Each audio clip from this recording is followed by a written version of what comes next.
All right, this is video two, picking up with some of the weaknesses of the Schlieffen plan, and we're talking about Moltke and how he's a little bit more pessimistic and hesitant than Schlieffen was. And he worried about the left wing. The left wing is down here, right, against the French forces, and the forces in East Prussia that would have to counter the Russians. Remember that 10% that we talked about earlier. So the result here is that he would gradually borrow strength from the right and add to the left wing. Which kind of, that defeats the whole premise of Schlieffen's plan.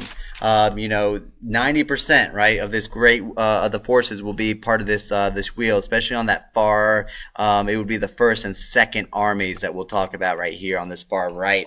Another weakness is that the plan was really rigid. And while the Germans tried to be thorough and they tried to plan for every sort of contingency, they didn't account for flexibility.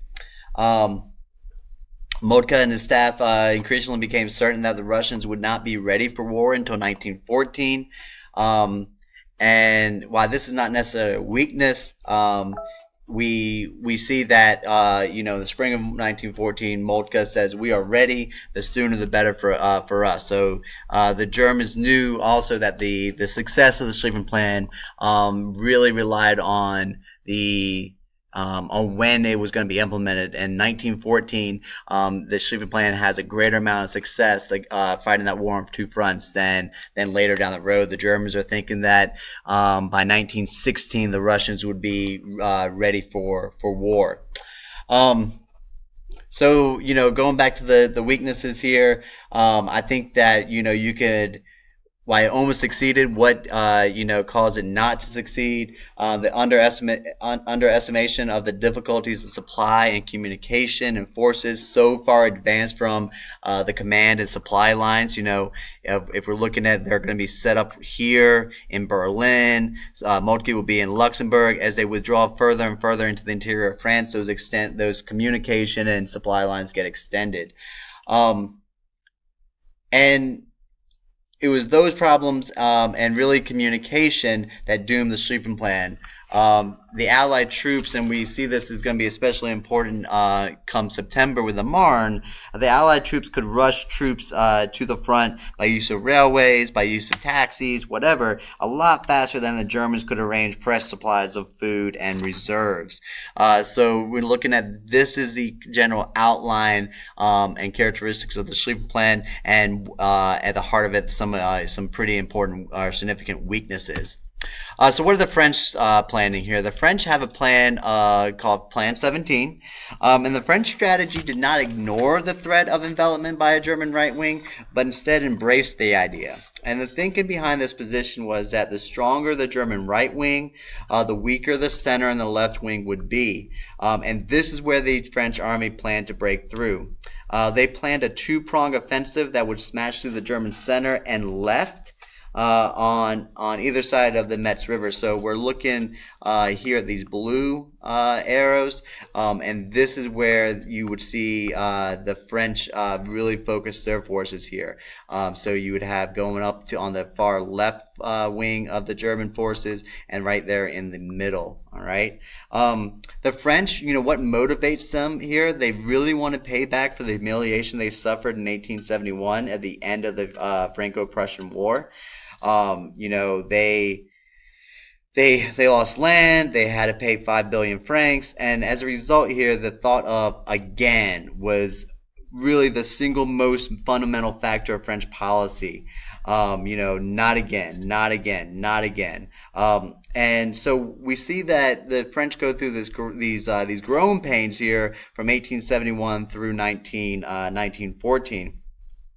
And so right after 1871, the French were weak, and so this dictated this fortress strategy. And so we see fortresses built along the Franco-German border, and then we see some built, here along the French-Belgian border as well.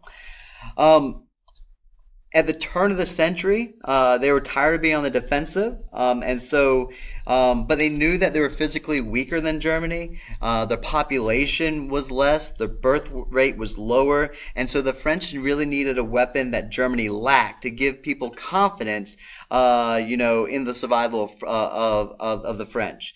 And so the result of this was something called the Elan Vital, or the all-conquering will. And I'm sorry if I mispronounce my French words or German words for that. That's something I really excel at, mispronouncing words. So this Elan Vital, the all-conquering will, basically what this is that the spirit of France would be the equalizing factor. Her will to win. Her elan would enable France to defeat her enemy. And this revived France's faith in herself in the generation after 1870. Now, what does this mean in military terms? So the Elan Vital, this is, the offensive, right? The doctrine of the offensive. And so all the French military planners, they focused on how could they break through the Rhine? How could they break through the center right here of the German forces? And less attention was paid towards Belgium. And so this idea of the offensive, this could be good and bad. The good, it turned out to be pretty key when the French were on its last legs at the Marne in September of 1914. And the whole idea of this offensive, the whole idea of Elan Vital, is that a battle won is a battle in which one will not confess oneself beaten. And so, people asked at the Marne, technically the French were beaten. Technically they were doomed. And so somebody asked one of the leaders there at the Marne, like, why did you advance at the Marne when you were technically beaten? And he said, why? I don't know. Because of my men, because I had a will. And so sometimes, if you're grounded in reality, and if you know how to think, this Elan Vital, this will to win, does give room for freedom of the initiative, does give room for teaching men how to think on the fly, and that is a considerable strength there. The bad, part of the Elan Vital as far as military plans is that the defensive is forgotten, abandoned, discarded. They don't think about any sort of maybe any sort of reality of the situation here. And you'll see this at the very beginning. The French will chalk up their losses to the lack of the initiative, a lack of bravery or courage, a lack of the generals to be able to seize the initiative and keep on the offensive, and not really looking at their own fault as far as the failure of their strategy. And so that's the bad there for the French Plan of 17. The teaching here is that or the teaching in the war colleges here when we talk about 1913, 1914 as Plan 17 really gets going, is that guts, nerve, right? Those are the things that will be successful. When you lose that, when you lose the hope of the offensive, when you lose the hope of that Elan Vital, that's when defeat is inevitable. So you keep those nerves, you keep those guts, you keep that spirit, right? And Plan 17 or Elan Vital will prove to be successful here. Comparing Plan 17 to the Sleeping Plan, Plan 17 has no overall stated objective. There is no strict schedule in operation, so that could be a good or bad thing. Plan 17 is more of a line of deployment with these directives for several possible lines of attack for each army depending on the circumstances, but they don't really have a given goal. So there's really nothing, no end objective here other than attack, right? Advance, and to do that until you break through. That's the goal. If you compare that with the Sleeping Plan, there's a very, we are going to swing around the flank, and we will reach Paris, and then we will destroy the enemy there. The French don't have that end goal in mind, except that if we attack enough, when we have we have the spirit behind us here, the will to win, the seizure of the initiative, that will allow us to break through these lines.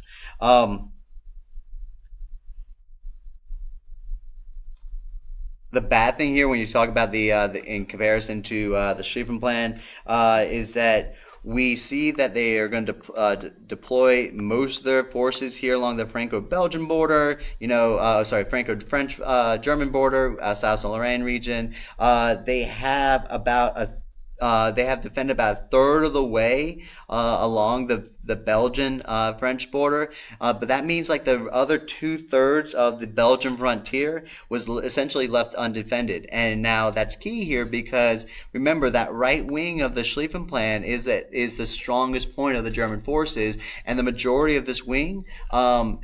It does not or would not meet any resistance there from the French forces.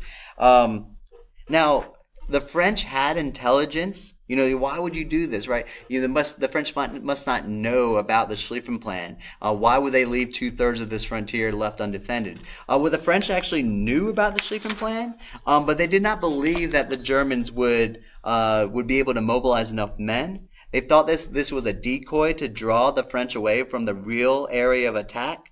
And to the French, it seemed obvious that the Germans would bring England in against them if they violated Belgian neutrality. And so, the French look at these these circumstances, and they essentially just ignore them. Turn to the Eastern Front. This is the other front that the Germans are going to have to contend with. This is where the 10% of the German forces will be focused here at the very beginning. The thought of this Russian steamroller gave encouragement to the British and the French.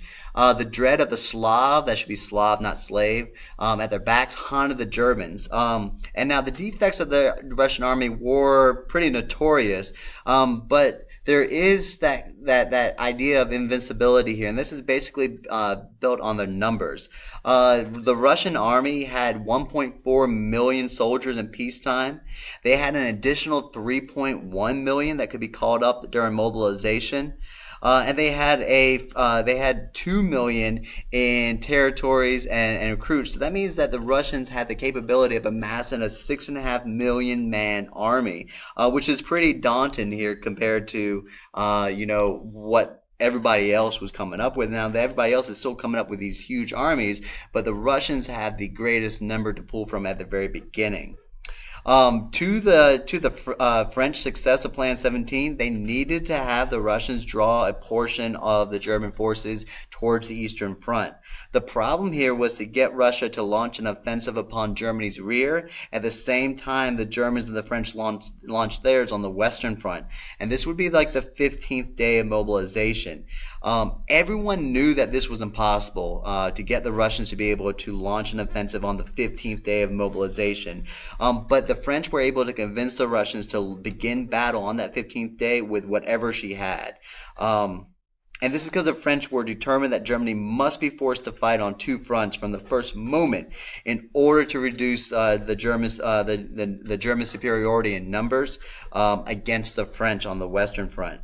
The Russians agreed to this because they got caught up in that spirit of the Elan that the French were obsessed with, and they wanted to restore glory to their army. This is, really pretty soon after the Russo-Japanese War, so they wanted to restore glory to that. So they agreed to launch this offensive simultaneously with the French. They would attack crossing the frontier of East Prussia, all right, on day 16th. There's a couple men here that were key to these Russian military campaigns. General Jadlinsky, he actually moved the date up, and he said that all 800,000 men for the German front would be ready by the 13th day of mobilization. And he said this even though the railroads were not up to task. The factories were producing less than 2/3 of the estimated need of artillery shells and less than half the need of rifle cartridges. He moved this up despite the fact that the Russian soldier on average had to be transported 700 miles. This is 4 times as far as a German soldier. Russia also had 1/10 as many railroads per square mile as the Germans. And so, you have General Jadlinsky here promising all these things, making all these plans about when the Russians would be ready for attack on the Eastern Front. Yet once again he's getting caught up in that spirit of the Elan Vital, and he's not grounded in reality. And this will prove to have some major problems for the Russians with their first true test against the German forces at Tannenberg at the end of August. We will pick up with a third and last video here in just a moment.